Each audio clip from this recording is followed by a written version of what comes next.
ജാതികൾപ്പെട്ട ധാരാളം ആളുകളുമായിട്ട് ഞാൻ പ്രത്യേക ബന്ധം പുലർത്തുന്നുണ്ട്. ഞാൻ 65 വയസ്സ് പൂർത്തിയായപ്പോൾ ആ സമയത്ത് ഞാൻ കമ്പ്യൂട്ടർ വാങ്ങി അത് പഠിക്കാനായിട്ട് തുടങ്ങി. ഇപ്പോഴെനിക്ക് കമ്പ്യൂട്ടറിൽ ഒരുവിധമൊക്കെ പ്രവർത്തിക്കുവാൻ അറിയാം. പ്രത്യേകിച്ച് 3000-ഓളം കുടുംബങ്ങളുടെ വിവിധ ഡീറ്റെയിൽസ് ഞാൻ അതിലിട്ടിട്ടുണ്ട്. അത് ഏകദേശം 7600 വ്യക്തികളുടെ ഡീറ്റെയിൽസ് ആണ്. ഈ കുടുംബങ്ങളും വ്യക്തികളുമായിട്ട് നിരന്തരമായിട്ടുള്ള ഇമെയിൽ കോണ്ടാക്ട് ഉണ്ട്. ഒരു ദിവസം ഒരു ആവറേജ് 50 മെയിലുകൾ വരികയും അയക്കുകയും ചെയ്യാറുണ്ട്. അങ്ങനെ ആ രീതിയിൽ ബന്ധം പുലർത്തുന്നു. അപ്പോൾ ഈ സ്നേഹിതര് പല സമയത്തും ഈ പ്രവർത്തനം മനസ്സിലാക്കി ഇതിനുവേണ്ടി അവര് എനിക്ക് സഹായങ്ങൾ എത്തിക്കാറുണ്ട്.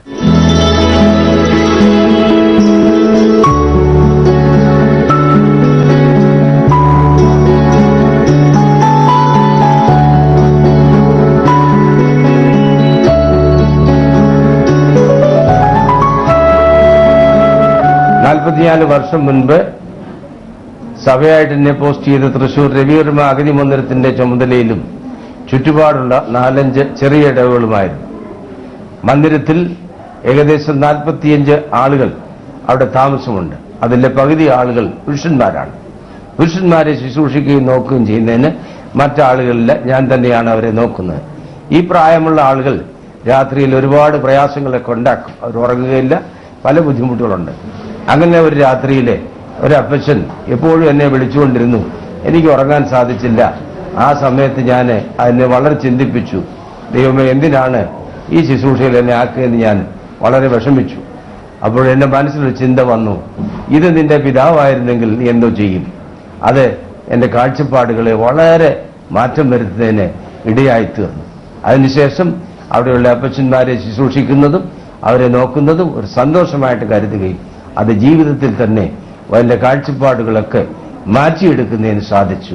പിന്നീടുള്ള ഇടവേളിരിക്കുമ്പോഴും കൊട്ടാരക്കര മന്ദിരത്തിലിരിക്കുമ്പോഴും സാധുക്കളായ ആളുകള്, കഷ്ടപ്പെടുന്നവര്, പ്രായമായ ആളുകള്, അവരോടൊക്കെ കൂടുതലായിട്ടുള്ളൊരു കരുണയോടെ ഇടപെടുന്നതിനും പ്രവർത്തിക്കുന്നതിനും എനിക്ക് സാധിച്ചു.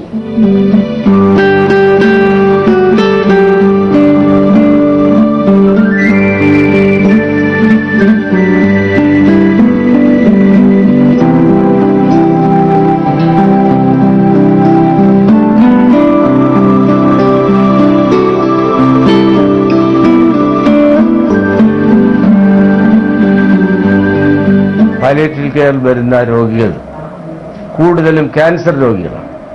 അവർ മറ്റ് RCC മുതലായ സ്ഥലങ്ങൾ ചികിത്സ കഴിഞ്ഞ് ഇനിയും മരുന്നുകൊണ്ടും ചികിത്സ കൊണ്ടും പ്രയോജനമില്ല എന്നുള്ള സ്റ്റേജിൽ വരുന്ന ആളുകളാണ് കൂടുതലും.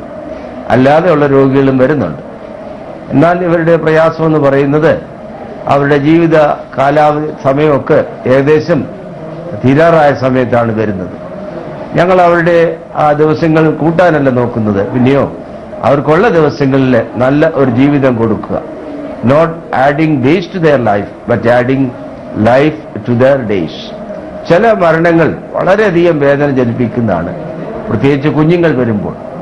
പല കുഞ്ഞുങ്ങൾ ഇവിടെ ഒന്ന് മരിച്ചിട്ടുണ്ട്. 1.5 വയസ്സുള്ളത്, 8 വയസ്സുള്ളത്, 9 വയസ്സുള്ളത്.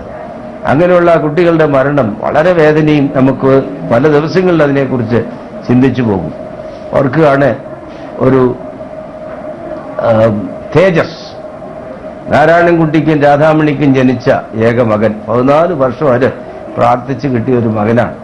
ആ കുട്ടി 8 വയസ്സായപ്പോൾ അവന്റെ കിഡ്നി 2 പോയി. പിന്നീട് 14 വയസ്സ് വരെ ജീവിച്ചു. അവന് ആ 4-5 വർഷം ഈ പെയിൻ ആൻഡ് പാലിയേറ്റീവിൽ നിന്ന് വേണ്ട എല്ലാ സഹായങ്ങളും ചെയ്തുവെങ്കിലും 14 വയസ്സായപ്പോൾ ആ കുട്ടി മരിച്ചുപോയി. ആ ഭയങ്കരമായിട്ടുള്ള സംഭവം ഒരിക്കലും മറക്കാനായിട്ട് സാധിക്കില്ല. പുഷ്പഗിരി മെഡിക്കൽ കോളേജ് ഹോസ്പിറ്റലുമായി ബന്ധപ്പെടുത്തി പെയിൻ ആൻഡ് പാലിയേറ്റീവ് കെയർ എന്ന പേരിൽ കഴിഞ്ഞ 2002 മുതൽ വളരെ ശ്രദ്ധേയമായ സാധുജന ശുശ്രൂഷ ഇവിടെ നടന്നു വരികയാണ്. ബഹുമാനപ്പെട്ട AC കുര്യനച്ചന്റെ നേതൃത്വത്തിലുള്ള ഒരു ടീം വളരെയധികം അഭിമാനകരമായിട്ട് തന്നെ ഈ പ്രവർത്തനത്തിൽ ഇവിടെ സഹകരിക്കുന്നു എന്നുള്ളത് ഏറെ ശ്രദ്ധേയമാണ്. അദ്ദേഹത്തിന്റെ സമയവും അദ്ദേഹം സമാഹരിക്കുന്നതായ സമ്പത്തും ഈ മേഖലയിൽ വളരെ താല്പര്യത്തോടുകൂടി ഉപയോഗിക്കുന്നു എന്നുള്ളതും ഏറെ പ്രസ്താവ്യമാകും. പുഷ്പഗിരി മെഡിക്കൽ കോളേജ് ഹോസ്പിറ്റലിൽ ഇന്ന് ഓങ്കോളജി വിഭാഗത്തിൽ പെയിൻ ആൻഡ് പാലിയേറ്റീവ് വേദനിക്കുന്ന, കഷ്ടപ്പെടുന്ന, ഇനിയും മരണം മാത്രമേ മുന്നിലുള്ളൂ എന്ന് പറയുന്ന ആളുകളെ ശുശ്രൂഷിക്കുവാൻ വേണ്ടി തന്നെ ഒരു പ്രത്യേക വാർഡ് തുറക്കുകയും അവിടെ അനേകം വോളണ്ടിയേഴ്സ് ബഹുമാനപ്പെട്ട എ സി കുര്യനച്ചന്റെ നേതൃത്വത്തിൽ വന്ന് അവരുടെ ശുശ്രൂഷ നൽകുകയും ചെയ്താണ് ഇന്ന് മുന്നോട്ട് പോകുന്നത്.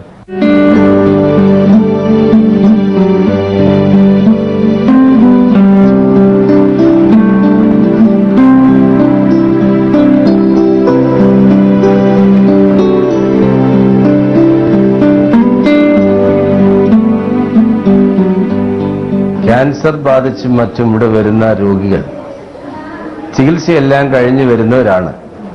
അവർ പലപ്പോഴും നിരാശരാണ്. ആ നിരാശയുടെ പ്രതി അവർ പലപ്പോഴും പല ചോദ്യങ്ങൾ ചോദിക്കാറുണ്ട്.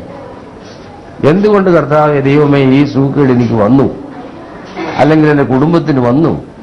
ചില കുടുംബങ്ങളിൽ ഒന്നിൽ കൂടുതൽ ആളുകൾ ക്യാൻസറായിട്ട് വിഷമിക്കുന്നവർ, മരിക്കുന്നവരുമുണ്ട്.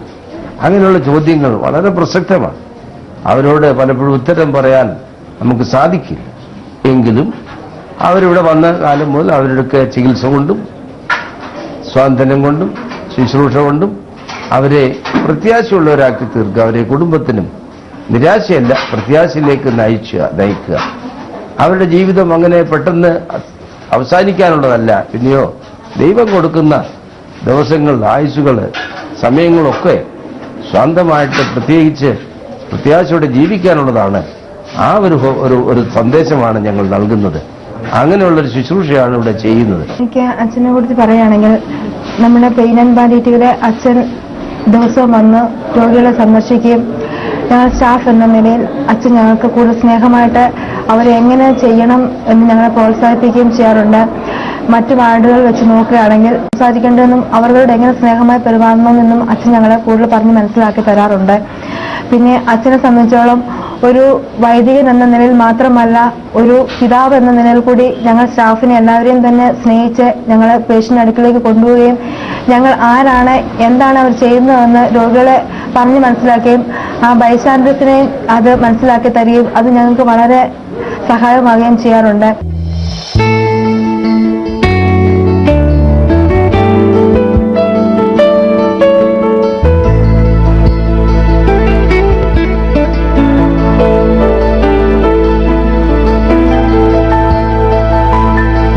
പെയിൻ ആൻഡ് പാലിയേറ്റീവിലെ സ്വാന്തന ശുശ്രൂഷയുടെ മറ്റൊരു ഭാഗമാണ് പുനരധിവാസ പ്രവർത്തനങ്ങൾ. പ്രത്യേകിച്ച് യൗവനത്തിൽ മരിച്ചു പോകുന്ന ഗൃഹനാഥൻ, അവർക്ക് വീടില്ലാതെ വരുന്ന അവസ്ഥകൾ, വീടില്ലാതെ വരുന്നവർക്ക് ഭവനങ്ങൾ വെച്ചു കൊടുക്കാറുണ്ട്. ചികിത്സിച്ചും മറ്റും വീട് നഷ്ടപ്പെടുന്നവരാണ് പലരും. അങ്ങനെയുള്ളവർക്ക് 4 പേർക്ക് ഇപ്പോൾ വീടുകൾ, ഭവനങ്ങൾ നിർമ്മിച്ചു കൊടുത്തിട്ടുണ്ട്. അതുപോലെ തന്നെ കുഞ്ഞുങ്ങളെ തുടർന്ന് പഠിപ്പിക്കാൻ നിവൃത്തിയില്ലാത്തവർ, അങ്ങനെയുള്ള കുട്ടികളെ പല സ്ഥലങ്ങളിൽ പഠിപ്പിക്കുന്നുണ്ട്. പ്രത്യേകിച്ച് നഴ്സിംഗിന് 4 കുട്ടികളെ പഠിപ്പിച്ചിട്ടുണ്ട്. മറ്റൊരു സംഗതി, കുട്ടികളെ വിവാഹം കഴിക്കുവാൻ നിവൃത്തിയില്ലാതെ കിടക്കുന്ന കുടുംബങ്ങൾ വിവാഹ ആവശ്യത്തിന് സഹായിച്ചിട്ടുണ്ട്. ആ രീതിയിലുള്ള പുനരധിവാസ പ്രവർത്തനങ്ങളും ഇതോടൊപ്പം ചെയ്യും. കൂടാതെ ഈ ഭവനങ്ങൾ ഞങ്ങൾ ക്രമമായി സന്ദർശിക്കാറുണ്ട്. ഡോക്ടേഴ്സിന്റെ ചേർന്ന്, വോളണ്ടിയേഴ്സും ഡോക്ടേഴ്സും എല്ലാം ചേർന്നുള്ള സിസ്റ്റേഴ്സ് ചേർന്ന് വിസിറ്റ്സ് ഉണ്ട്. അവിടെ ചെന്ന് മെഡിക്കലായിട്ട് ആവശ്യമുള്ള കാര്യങ്ങൾ ചെയ്യും. അല്ലാതെയും അവരുടെ വീടുകൾ സന്ദർശിക്കുകയും അവർക്ക് ആവശ്യമായിട്ടുള്ള സ്നേഹവും കൂട്ടായ്മയും സ്വാതന്ത്ര്യവും നൽകാറുണ്ട്. ഇപ്രകാരം ഇതിന്റെ ഭാഗമായിട്ട് തന്നെ പുനരധിവാസ പ്രവർത്തനങ്ങളും നടത്തുന്നുണ്ട്.